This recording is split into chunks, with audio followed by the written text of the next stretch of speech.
ஆடி வெள்ளியிலே தாயின் சந்நிதியில் பொங்க வச்சு பாருங்கம்மா.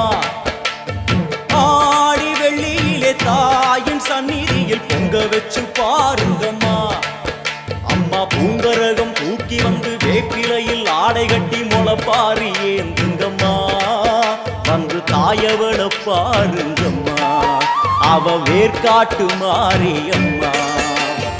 ஆடி வெள்ளியிலே தாயின் சந்நிதியில் பொங்க வச்சு பாருங்கம்மா. அம்மா பொங்க வச்சு பாருங்கம்மா.